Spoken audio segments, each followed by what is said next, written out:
My name's Tricia Wilcox, and I have the honor, the privilege to be the point person for the rest of the afternoon. And my job at the moment is to introduce you to the patient panel. And now everyone got a seat? Oh.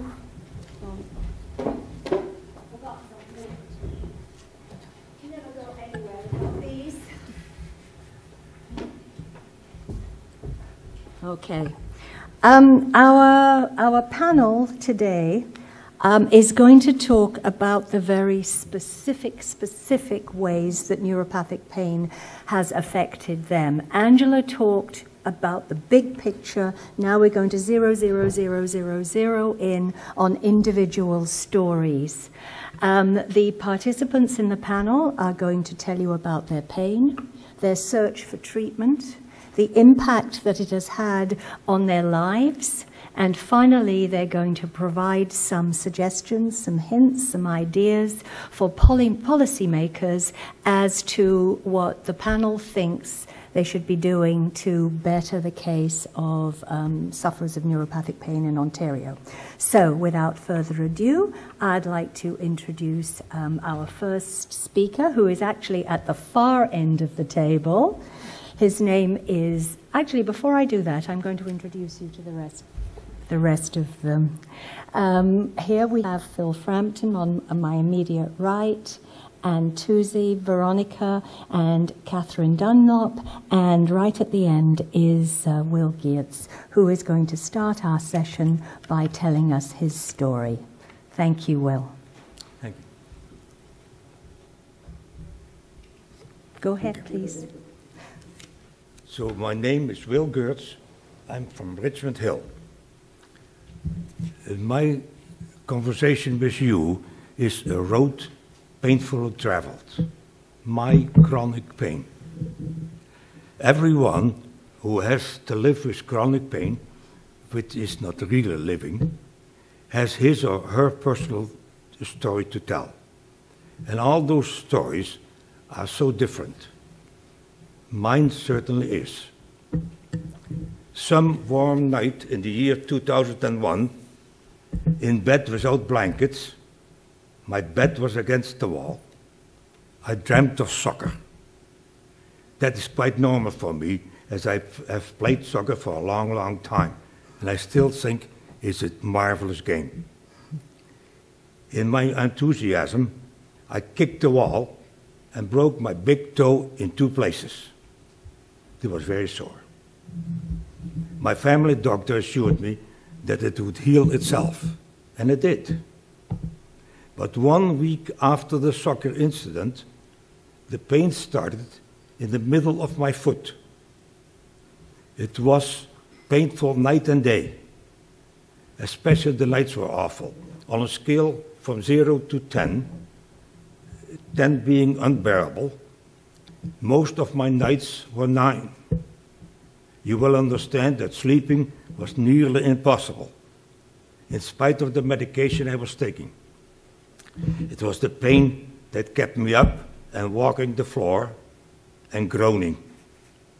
Even during the day, there was a radiating pain moving up my leg, and it was continuous. Not only my nights were near unbearable, my days were ruined as well. I felt groggy because of lack of sleep. And my daytime pain levels were between 5 and 8. It spoiled my life as I was afraid to go out. Many times I had to leave friends and relatives because at that particular time, the pain became too much to handle. My world shrank a great deal. On many occasions, I had to stay in bed or lay down for a whole week at a time. And yet, I remained optimistic that help would be found sooner or later.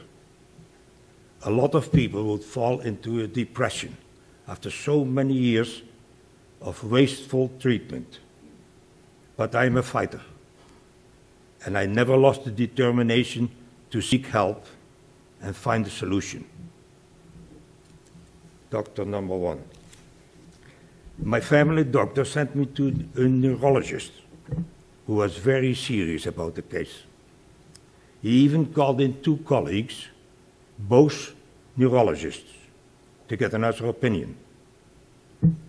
All 3 told me that this was an unusual case and that I should go and see a foot specialist. I did.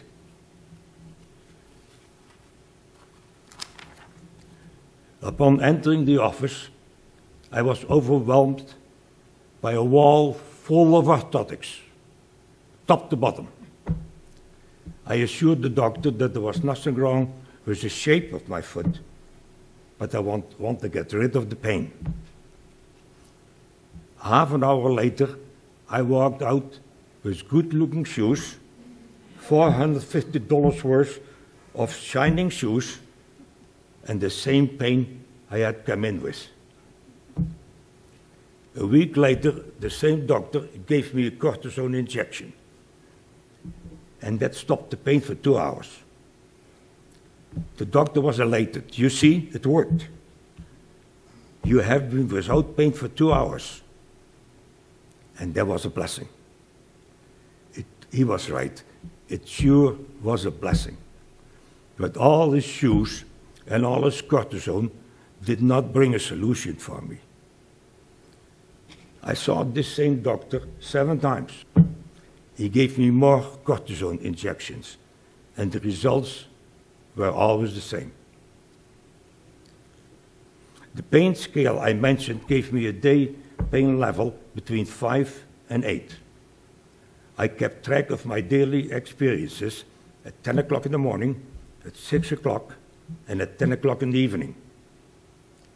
I also kept a binder showing every doctor's appointment and whatever tests they were administered. I had to do this because I've seen 40 doctors.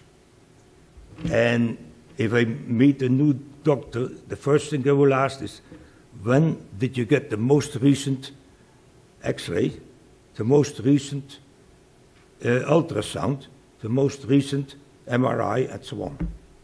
And I could not recall all those facts.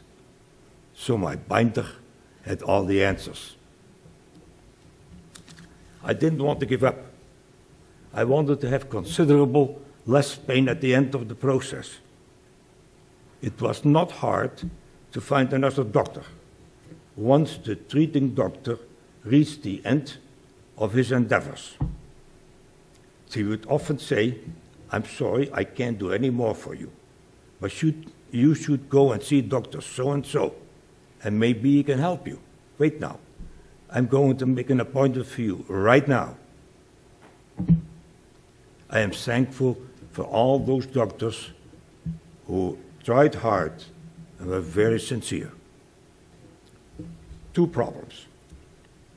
There are 2 big problems in a case such as mine. First of all, the doctors who dealt with me were not knowledgeable in pain management. Secondly, even those who were not knowledgeable were not willing to give up my case. They may call for all kinds of new tests, gave me follow-up appointments. This was wasteful to the healthcare system. It gave me hope, but it got me nowhere. We need more doctors trained in pain management. The first thing I had to give up was my car. I was driving on Young Street when suddenly my foot refused to obey.